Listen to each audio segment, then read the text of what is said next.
వంకాయ పాలకూర అండి. మనం రోజువారీ వంకాయ కూర వండుకుంటాం కదా, అలా కాకుండా పాలు పోసి కూడా వండుకోవచ్చు. చూడండి ఎంత బాగుందో, మట్టి పాత్రలో వంకాయ పాలకూర.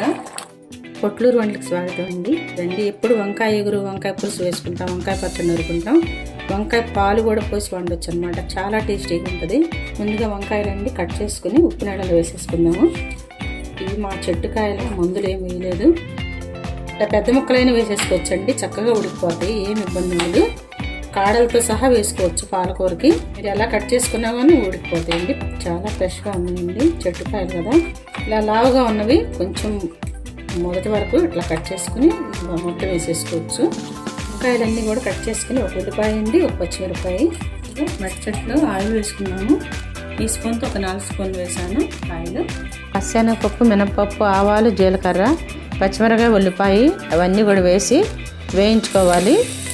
కొంచెం మగ్గాక మనం వంకాయలన్నీ కూడా వేసేసుకుంటాం.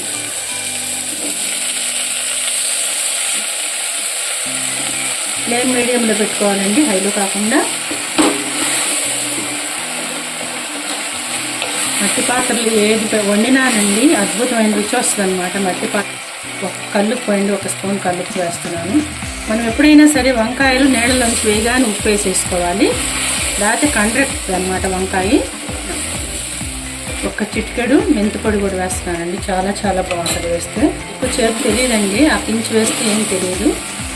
కలదిప్పుకునండి, సిమ్లోనే పెట్టి మూత పెట్టేసుకుందాము. పైకి కిందకి కలదిప్పుకుంటూ ఉండాలి ఒక 2-3 సార్లు. చూడండి, సగం పైన ఉడికిపోయింది. ఆ నూనెలోనే మగ్గిపోతుంది, మనం నీళ్ళు కూడా పోయే అవసరం లేదు. మీకు ఒకవేళ డౌట్గా ఉంది మాడిపోతుంది అని అనుకుంటే కొంచెం 2 నీళ్ళు పోస్తే సరిపోతుంది. మనం పచ్చిమిరపకాయ వేసాం కాబట్టి ఎక్కువ కారం పట్టదు, ఎందుకంటే పాలకూరలు ఎక్కువ కారం పట్టవు. ఇది కూడా కలిదిప్పుకొని చక్కగా మూత పెట్టేసి పూర్తిగా మగ్గనిచ్చేసేద్దాము. వంకాయ కూర అండి చక్కగా మగ్గిపోయిందంతా కూడా. ఇట్లా పాలు పోసుకుందాము, గ్లాస్ పాలు పోసుకుందాము. బాగా మగ్గిపోయిన తర్వాత పోసుకోవాలి. హైలోనే పెట్టేసుకోవచ్చు. కలిదిప్పుకోవాలి పాలు పోసిన తర్వాత. మరీ ఎక్కువ ఇలా అనేసేసి మూత పెట్టేసేద్దాము. ఒక 2-3 మినిట్స్లో చక్కగా మొత్తం కలిసిపోతుంది కూరలోకి పాలు. ఇలా మళ్ళీ మూత పెట్టేద్దామండి. దాని మధ్యలో కలిదిప్పుకోవాలి మూత తీసి. ఈ టైంలో ఉప్పు చూసుకోవాలి, ఉప్పు సరిపోయింది నేను వేసింది. చూద్దాము. మరీ ఎగిరిపోయినా కానీ గుజ్జుగా ఉండదన్నమాట. మట్టి చెట్లో మనం స్టవ్ ఆఫ్ చేసినా కూడా చాలాసేపు ఉంటుందండి వేడి, ఇలాగే ఉడుకుతూనే ఉంటుంది అనమాట. ఇలా వంకాయ కూర కనుక వండుకు తింటే ఉంటుందండి అసలు. రైస్లోకి, చపాతీలోకి కూడా బాగుంటుందండి ఈ కూర, పరాటాలోకి కానీ చాలా చాలా రుచిగా ఉంటుంది. దోశలో కూడా తినొచ్చు.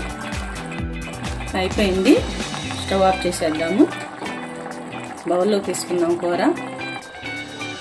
ఈ బౌల్లోకి తీసుకుందామండి వంకాయ కూరని. సారు చల్లగా ఉంటుంది, ఎక్కువ మంట అంతా లేకుండా.